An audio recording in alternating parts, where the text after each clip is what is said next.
watoto watano akiwemo yeye mwenyewe, tukiwa na kaka yetu mkubwa Christopher Thomas ambaye ni mimi, lakini pia dada zetu wawili Loda na Juliana. Kipengele cha asili na chimbuko tunatambua, na amekuwa wazi akisimama mbele na kuonyesha yeye ni nani katika asili ya kuzaliwa, kwa maana ya kwamba hakuwahi kuwa na woga ama hofu ya kujitambulisha ama kujionyesha wazi ya kwamba yeye ni Mgogo, mzaliwa wa Dodoma, na si tu mzaliwa wa Dodoma, pamoja na makuzi yake ambayo yalifanyika hapa, na ameishi sehemu hii kwa muda mrefu. Wengine tumehangaika hapa na pale kuhama, lakini amekuwepo hapa yeye kwa muda mrefu.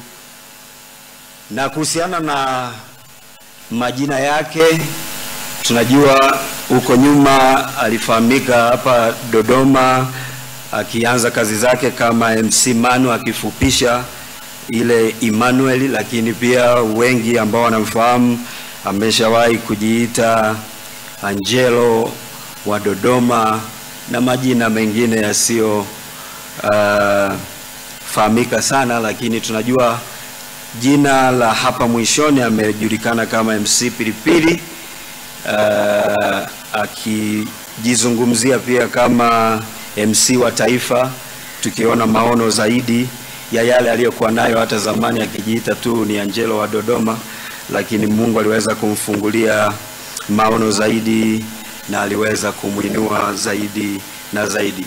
Katika swala zima la elimu, Emmanuel alianza elimu yake ya msingi mwaka 1993 mpaka mwaka 2000 katika shule ya msingi ya Kiwanja cha Ndege Dodoma, ambako aliweza kusoma mpaka darasa la 3, na baadaye akahamia shule ya msingi Pagala, sehemu ambayo tulikuwa tumehamia na tukiishi, ama makazi yetu ambayo yako pale Swaswa, na kwa hiyo aliweza kumaliza elimu yake ya msingi mahali pale. Lakini tunajua pia amesoma elimu yake ya sekondari katika shule ya Dodoma Sekondari tangu mwaka 2001 mpaka mwaka 2005 alipohitimu sekondari. Na mara nyingi amependa kuzungumzia jambo hili. Yeye alitunukiwa cheti cha kipaji maalum, na cheti hicho amekihifadhi mara kwa mara, special talent, ambacho katika shule hiyo ni yeye pekee aliyekuwa mwanafunzi wa kwanza kupewa cheti hicho. Na nipende kuzungumzia vizuri jambo hilo, si tu cheti maalum katika nini, cheti maalum si kwa ufanisi wa mambo mengine ya kielimu, lakini sanaa. Alikuwa anaonyesha uwezo mkubwa katika sanaa na kipaji, na kwa hiyo waliweza kumtunuku cheti iko. Na masomo ya kidato cha 5 na 6 aliyapata katika shule ya sekondari Jubilee, ilikuwa mwaka 2005 mpaka mwaka 2007. Elimu yake ya chuo alipata katika chuo cha Ekenford pale Tanga, alikopata taaluma ya walimu kwa ngazi ya stashahada, na hii ilikuwa mwaka 2007 mpaka mwaka 2009. Na kwa hiyo ilipelekea kuanza kwa maisha yake ya kawaida, kwa maana ya kwamba tunaingia kwenye maisha ya walimu. Maana yake baada ya kuhitimu tunaona akiwa amefundisha shule mbalimbali. Kwa hiyo alianza na shule ya msingi iliyokuwepo pale Tanga, Korogwe, lakini pia shule ya sekondari Kilole iliyopo pale Tanga, shule ya msingi DCT Andrea Dodoma, lirudi hapa, na shule ya sekondari Jubilee DCT Dodoma, ambako tunajua baada ya pale aliona anawiwa kutoka na kuendelea na mambo yanayohusu sanaa zaidi ya kile ambacho alikuwa kikifanya kwa wakati ule.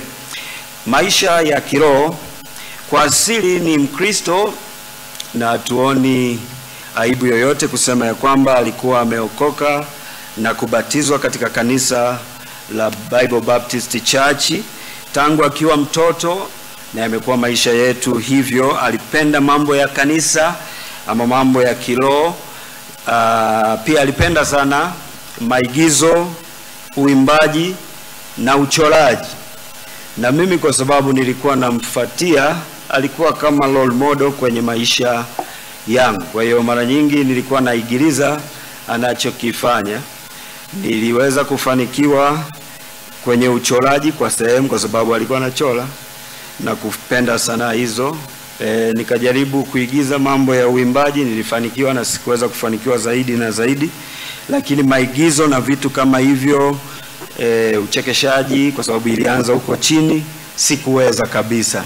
Na hii nimeizungumza kwa makusudi kuonyesha ya kwamba Mungu anaweka vipaji kwa watu, vipaji maalum, na yeye alikuwa na vipaji maalum ambavyo vimeweza kumfikisha katika mafanikio yake mengi, ambayo wengi wetu leo licha ya yeye kuondoka tunaweza kusherehekea kazi kubwa aliyoifanya na wengi aliyoweza kuwainua.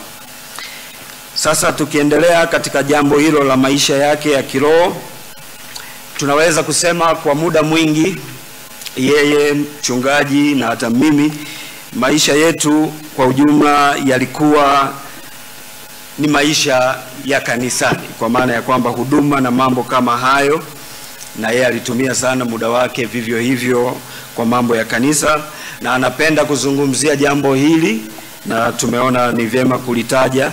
Ilipofika tarehe 1 mwezi wa 12 mwaka 1996, anazungumza, na sio kuzungumza, hata sisi tunashuhudia katika kanisa ambalo tulikuwa tunasali hapa Dodoma la Baptisti.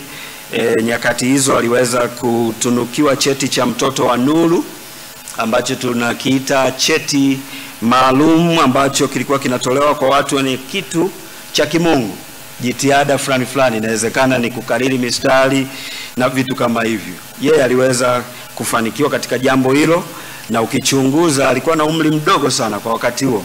Kwa hiyo anakiri na kusema ya kwamba kupitia motisha ile ilianza kuinua ari katika maisha yake ya kuendelea kuwa na hamasa ya kusonga mbele na kuonyesha kile alichokuwa nacho, na hiyo imemsaidia hadi kumfikisha katika mambo mengi na mafanikio ambayo tunajua ameyapitia na ameyafanya.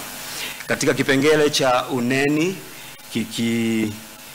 kikizungumzia swala zima la tasnia ambayo amekuwa akifanyia kazi ya ushereheshaji na uchekeshaji, tunaweza kusema kwa sehemu kubwa ama nyota yake iliweza kuonekana vizuri sana akianza kwa shughuli hizo wakati akiwa sekondari.